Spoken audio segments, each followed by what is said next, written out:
Usar magias de forma criativa no RPG vai estragar o balanceamento, a matemática e o jogo. Polêmica! Se eu não posso ser criativo no RPG, que graça tem? Peraí, eu vou explicar, porque você sim pode ser criativo. Você só precisa entender o jogo que você está jogando. Existem sistemas e cada sistema tem um objetivo, tanto de cenário quanto de regras. E os sistemas de magia do RPG, eles mostram muito bem os objetivos. Apesar que na maioria das vezes isso não está escrito, você tem que interpretar. Por exemplo, em Mago Ascensão do World of Darkness é um sistema de magia. O jogo é sobre magia e feito para você usar de forma criativa. Todos os personagens podem fazer isso, assim como todos os NPCs. Já outros jogos, vamos pegar um clássico, né, o D20, o D&D, o sistema de magias, ele tá ali para equilibrar as regras. Cada magia tem uma função na regra. E você usar ela de forma criativa, você vai desbalancear todas essas regras, vai desbalancear a matemática e pode frustrar muito outros personagens ou até o grupo, porque desafios propostos matematicamente no jogo vão parar de fazer sentido. Eu vou dar alguns exemplos para vocês. O personagem tem a magia abrir objetos. Ela é feita para exploração, para abrir, resolver conflitos de uma porta trancada, de um baú trancado. Ela não está estruturada para combate. Só que daí você é criativo, o que é legal. E você resolve falar assim, eu vou usar abrir objetos para abrir o cinto do inimigo, para quando ele correr na minha direção, ele cair. Ou para a calça estar arriada lá, tudo bem se ele não cair, mas ele não consegue andar. Você está usando essa magia para fazer um efeito de magias muito mais poderosas. Se ele cair, é uma magia que gera condição. Se ele não poder andar, é uma magia que gera paralisia. E as magias estão divididas em círculos e por níveis para realmente fazer um equilíbrio. Gerar condição é muito mais forte do que você abrir um baú.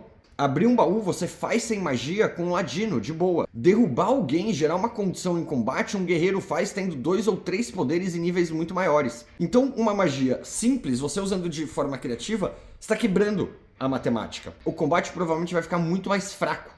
O narrador vai ter que colocar combates mais fortes para ser desafiadores. Só que daí se nesse combate mais forte você não consegue ser criativo, ele fica completamente sem graça porque tá muito difícil. Outros jogadores vão falar, putz, eu não consigo fazer nada, eu só consigo bater e por mais criativo que eu seja na minha espadada, o narrador vai pedir um teste de ataque que tem lá a matemática. Enquanto abrir objetos, você tá dando uma condição com uma matemática muito fraca, contra uma dificuldade nula, que não é a dificuldade que o inimigo impõe. Ou, por exemplo, esse exemplo aconteceu em mesa. Aliás, eu acho que o jogador... A gente conversou muito sobre isso, ele talvez veja isso e saiba quem é. A magia é detectar pensamentos. Ela é feita principalmente para questões sociais, para cenas de roleplay.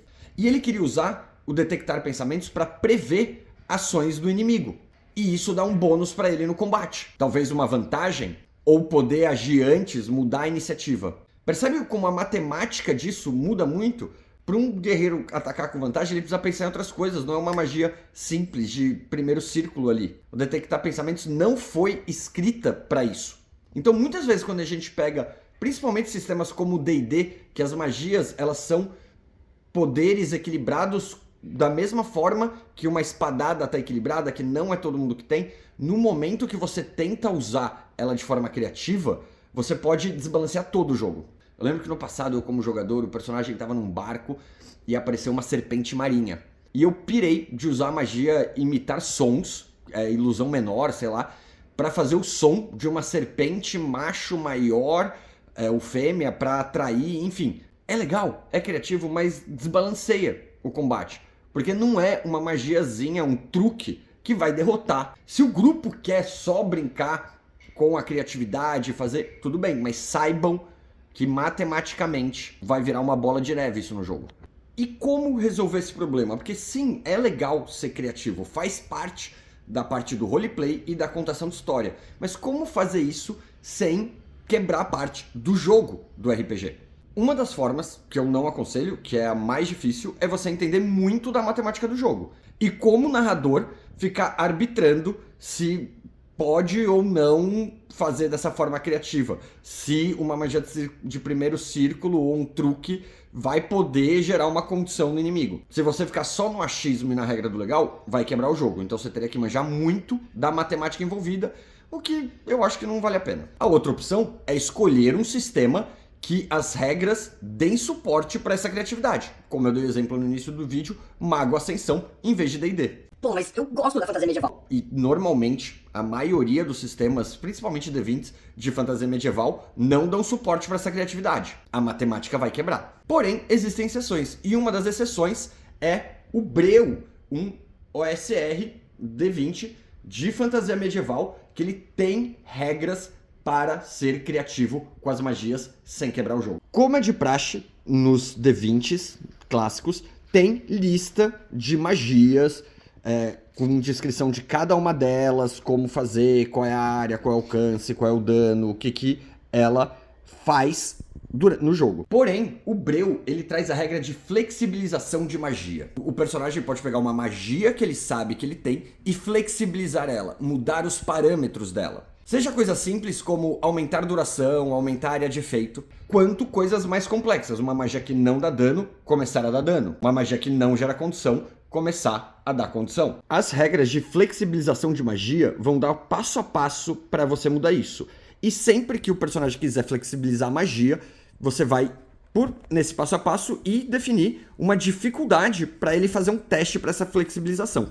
E aí o jogo dá vários exemplos com várias magias de como ficaria, qual seria a dificuldade e o que mudaria nas magias. E tudo isso tem um custo. Você não vai só fazer um teste, flexibilizar e a sua magia ficar mais poderosa ou cumprindo uma função diferente no jogo. Você vai fazer um teste para flexibilizar a magia e se você falhar, e dependendo do nível de flexibilização, quanto você quer alterar a magia para usar ela de forma criativa, mais difícil é o teste. Se você falhar, vai ocorrer um emaranhamento mágico. E nesse emaranhamento mágico, você vai rolar uma tabela aleatória que vai definir quem vai afetar o emaranhamento, o tamanho do efeito e o que acontece de destruição, distorção, gerar uma marca ou cicatriz, corromper, revelar alguma coisa, um efeito mínimo, poderoso, catastrófico, vai afetar a entidade mágica ou Deus, no caso de um profeta, vai afetar o conjurador, vai afetar o ambiente, as pessoas próximas. Pode acontecer uma coisa completamente aleatória e ruim. A chance de algo bom é bem pequena. E vai ter diversos exemplos do que pode ser esse desastre, esse emaranhamento. Vou falar aqui com uma magia simples, saber médico. Você consegue ver se a pessoa tá doente, não tá, se ela tá envenenada, mais ou menos quantos pontos de vida ela tem, e alguém que tem que estar disposto a isso. Se não tiver disposto, você tem mais dificuldade, enfim, é algo para cura ali, para talvez um roleplay, para você ajudar outros NPCs. Mas o personagem tem a ideia de tentar usar a distância no castelo do vilão para saber as condições do vilão, para eles conseguirem se preparar contra o combate final. E aí tem todas as regras para ele flexibilizar, para fazer a distância, para fazer com alguém que não quer, para realmente usar de uma forma de combate essa magia. Com essas regras, você não vai desequilibrar o jogo e ainda tem esse risco. E aí um exemplo que dá aqui do saber médico, por exemplo, o emaranhamento é, no conjurador, um efeito poderoso de distorção. Então a partir daí, ele não... A pane que dá na magia é que além dele conseguir, beleza, vamos dizer que ele conseguiu lá descobrir as fraquezas do vilão, só que a partir de agora, como é distorção nele, todo mundo que ele vê, ele não vê a pessoa, ele vê os ossos, os órgãos da pessoa, ele ouve os batimentos cardíacos, ele agora, tudo que ele enxerga por um determinado período é como se fosse um exame clínico médico. Ele não consegue nem ouvir o que as pessoas falam, mas sim ouvir sintomas. Elas tentam falar com eles e ele ouve sintomas. Que a pessoa tem uma dor no joelho crônica, enfim. E aí gera esse emaranhamento que também é muito bom pro roleplay, sem quebrar a mecânica e deixando o personagem usar de forma criativa, a magia de uma forma que não foi escrita para ser usada. O sistema de magia de Breu para D20 é isso. Ele favorece a criatividade sem quebrar o jogo e para quem não quer ser criativo ainda tem a lista, a tabela básica de magias lá numa fantasia medieval clássica, OSR, o que é raro você ver essa criatividade nisso. Normalmente você vai ver em jogos mais narrativistas. E se você curtiu o Breu, quer que eu fale mais sobre ele, eu tô adorando ler ele, comenta aí, me diz o que você quer saber sobre esse jogo. E lembra que lá na Luz Negra Editora, se você usar o cupom Narradores10, você ganha 10% de desconto ou no PDF, ou no físico do Breu, ou de qualquer outro jogo da editora.